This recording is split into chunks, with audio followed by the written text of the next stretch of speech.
नमो भगवते वासुदेवाय। सत्य ही ईश्वर है और ईश्वर ही सत्य है। क्या आपने कभी सोचा है कि पूर्णिमा की रात जब आसमान में चंद्रमा अपनी पूरी चमक के साथ निखरता है तो वो हमारी जीवन को किस तरह प्रभावित करता है? शास्त्रों में वर्णन है कि पूर्णिमा का दिन केवल एक तिथि नहीं बल्कि साक्षात नारायण और लक्ष्मी के मिलन का उत्सव है। आज के इस विशेष अंक में हम एक ऐसी दिव्य कथा के सागर में उतरने जा रहे हैं जो सदियों से करोड़ों लोगों के विश्वास और सफलता का आधार बनी हुई है। ये कहानी है उस सत्य की जिसे भूल जाने पर राजा भी रंक बन जाता है और जिसे अपना लेने पर एक अत्यंत निर्धन ब्राह्मण और एक थका हुआ लक्कड़हारा भी परम सौभाग्य को प्राप्त करते हैं। आज हम जानेंगे कि कैसे हमारी एक प्रतिज्ञा, हमारा एक छोटा सा संकल्प हमारे जीवन की दिशा को बदल सकता है।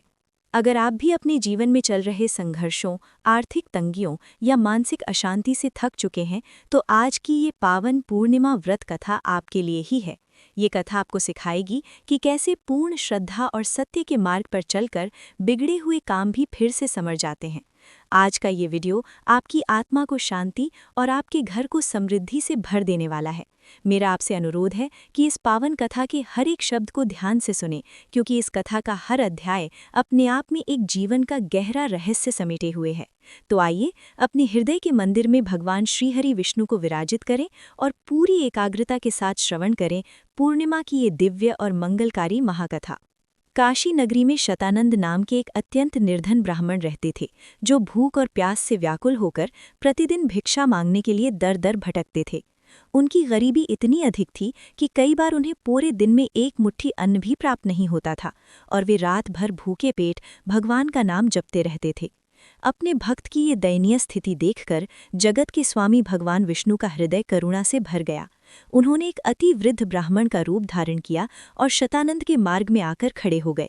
भगवान ने अत्यंत मधुर स्वर में पूछा कि हे विप्र, तुम इतने दुखी होकर क्यों भटक रहे हो और तुम्हारे चेहरे पर इतनी उदासी क्यों है? ब्राह्मण ने अपनी आंखों में आंसू भरकर अपनी दरिद्रता की कहानी सुनाई और कहा कि महाराज, मैं एक अभागा ब्राह्मण हूँ, मेरा भाग्य मुझसे रूठ गया है। क्या कोई ऐसा मार्ग है जिससे मेरा ये कष्ट दूर हो सके? तब वृद्ध ब्राह्मण रूपी भगवान ने कहा कि हे ब्राह्मण, तुम चिंता मत करो, तुम प्रत्येक मास की पूर्णिमा के दिन भगवान सत्यनारायण का व्रत और पूजन करो। कलयुग में ये व्रत सबसे अधिक प्रभावशाली, सुख देने वाला और दरिद्रता का नाश करने वाला है। जो भी मनुष्य श्रद्धा और भक्ति के साथ इस दिन कथा सुनता है और पंचामृत का भोग लगाता है, उसे कभी किसी वस्तु की कमी नहीं रहती। ब्राह्मण ने अगले ही दिन पूरी निष्ठा से व्रत का संकल्प लिया।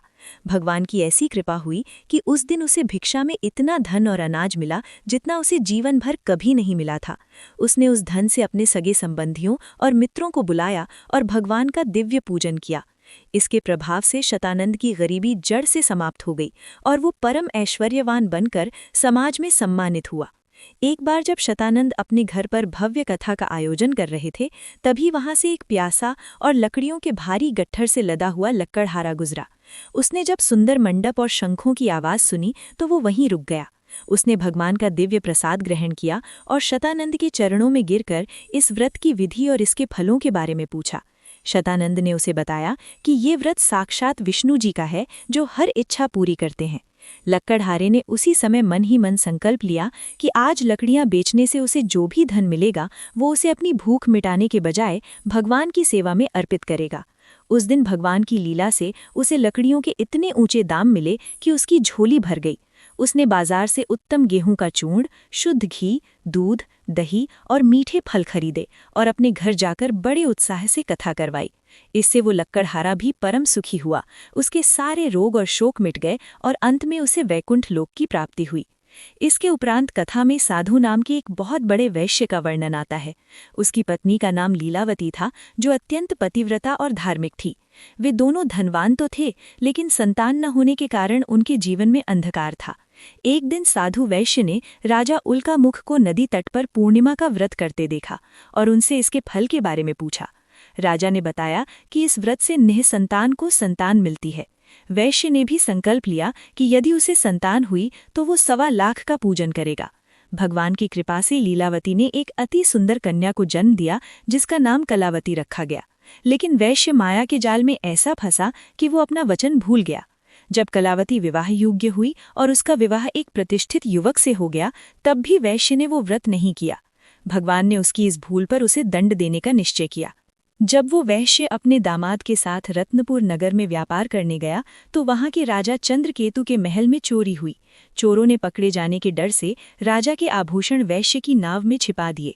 राजा के सैनिकों ने वैश्य और उसके दामाद को चोर समझकर बेड़ियों में जकड़ लिया और उन्हें ऐसी जेल में डाल दिया जहां उन्हें भरपेट पानी भी नहीं मिलता था। उनका सारा माल और जहाज राजा ने जब्त कर लिया। उधर वैश्य के घर में भी दुखों का पहाड़ टूट पड़ा। लुटेरों ने उसके घर का सारा धन लूट लिया और लीलावती और कलावती को दाने दाने के लिए मोहताज होना पड़ा। एक दिन कलावती भूख से व्याकुल होकर भटक रही थी। तभी उसने एक ब्राह्मण के घर पूर्णिमा की कथा सुनी और वहां का प्रसाद ग्रहण किया। प्रसाद के प्रभाव से उसे अपनी गलती का बोध हुआ। उसने घर आकर अपनी माँ को बताया कि भगवान की उपेक्षा के कारण ही हम पर ये विपत्ति आई है। तब उन दोनों ने मिलकर पूर्णिमा का उपवास रखा और भगवान से अपने पति की रिहाई की प्रार्थना की।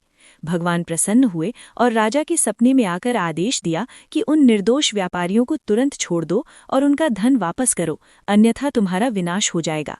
राजा ने सुबह होते ही उन्हें मुक्त किया और 1.25 गुना धन देकर विदा किया। वापस लौटते समय भगवान ने एक सन्यासी बनकर उनकी नाव के पास जाकर पूछा कि वत्स, तुम्हारी नाव में क्या है? वैश्य ने अहंकार में आकर फिर झूठ बोला कि इसमें केवल घास फूस और पत्ते हैं। भगवान ने कहा, तथास्तु। देखते ही देखते उसकी नाव खाली हो गई और वो हल्की होकर पानी पर तैरने लगी। वैश्य को अपनी मूर्खता का आभास हुआ और वो भगवान के चरणों में गिरकर फूट फूट कर रोने लगा। भगवान ने उसे उपदेश दिया कि सत्य ही ईश्वर है। वैश्य की प्रार्थना पर नाव फिर से धन से भर गई। जब वो अपने नगर पहुंचा तो उसकी पुत्री कलावती पति के आने की खुशी में प्रसाद लेना भूलकर ही तट की ओर दौड़ पड़ी। इस अनादर से भगवान ने उसके पति को नाव सहित अदृश्य कर दिया।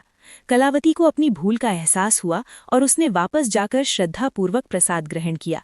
तब जाकर उसका पति और समस्त वैभव वापस मिला। इसके बाद राजा उल्कामुख और उस वैश्य ने आजीवन हर पूर्णिमा को ये व्रत किया और सुखी जीवन बिताकर अंत में विष्णु लोक को प्राप्त किया। हे भगवान सत्यनारायण, हे लक्ष्मीपति विष्णु, आपकी ये पावन कथा कहते और सुनते समय यदि मुझसे कोई त्रुटि हुई हो, उच्चारण में कोई भूल हुई हो या विधि विधान में कोई कमी रह गई हो तो कृपया अपना बच्चा समझकर मुझे क्षमा करें। हे प्रभु, इस कथा का पूर्ण फल मुझे और मेरे परिवार को प्राप्त हो। हमारे मन से अहंकार, असत्य और लोभ का नाश करें और हमें सदैव सत्य की राह पर चलने की प्रेरणा दें। हमारी समस्त मनोकामनाएं पूर्ण करें और अपनी भक्ति प्रदान करें। ओम नमो भगवते वासुदेवाय नमः। ओम शांति शांति शांति। अभी आपने श्रवण की पूर्णिमा व्रत की वो दिव्य और मंगलकारी कथा जो हमें ये सिखाती है कि संसार में सत्य से बड़ा कोई धर्म नहीं और विश्वास से बड़ी कोई शक्ति नहीं। भगवान सत्यनारायण की ये पावन कथा हमें याद दिलाती है कि परिस्थितियां चाहे कितनी भी कठिन क्यों न हो, यदि हमारा मन शुद्ध है और हमारा संकल्प अडिग है तो स्वयं नारायण हमारे रक्षक बनकर खड़े हो जाते हैं। पूर्णिमा का ये पावन चंद्रमा हमें संदेश देता है कि जैसे अमावस्या के घने अंधेरे के बाद चंद्रमा अपनी पूरी चमक के साथ वापस लौटता है, वैसे ही आपके जीवन के दुखों के बादल भी बहुत जल्द छट जाएंगे। बस जरूरत है तो थोड़ा धैर्य रखने की और उस परम शक्ति पर पूर्ण विश्वास करने की। आशा करता हूँ कि आज की इस कथा ने आपके हृदय को शांति प्रदान की होगी और आपके भीतर एक नई सकारात्मक ऊर्जा का संचार किया होगा। इस कथा का पुण्य फल आपको और आपके पूरे परिवार को प्राप्त हो, आपके घर में सुख समृद्धि का वास हो और माँ लक्ष्मी की कृपा आप पर सदैव बनी रहे। अगर आज की इस प्रस्तुति ने आपके जीवन को थोड़ा भी छुआ है तो इस वीडियो को लाइक करें और अपने उन प्रियजनों के साथ जरूर शेयर करें जिन्हें इस समय ईश्वर के साथ और सकारात्मकता की जरूरत है। आपका एक शेयर किसी के बुझते हुए विश्वास को फिर से जगा सकता है। कमेंट बॉक्स में अपनी श्रद्धा के पुष्प अर्पित करते हुए जय श्री हरि या सत्यनारायण भगवान की जय लिखना न भूलें। अगर आप हमारी इस आध्यात्मिक सफर में नए हैं तो चैनल को सब्सक्राइब करके इस परिवार का हिस्सा बनें और बेल आइकन को जरूर दबाएं ताकि हम मिलकर धर्म और सत्य की इस राह को और भी रोशन कर सकें। अगली पूर्णिमा पर फिर मिलेंगे एक नई आध्यात्मिक जानकारी और कथा के साथ। तब तक के लिए भगवान विष्णु के चरणों में अपना शीश झुकाते हुए मैं आपसे विदा लेती हूँ। प्रसन्न रहें, स्वस्थ रहें और सदैव सत्य की शरण में रहें। नमो नारायण।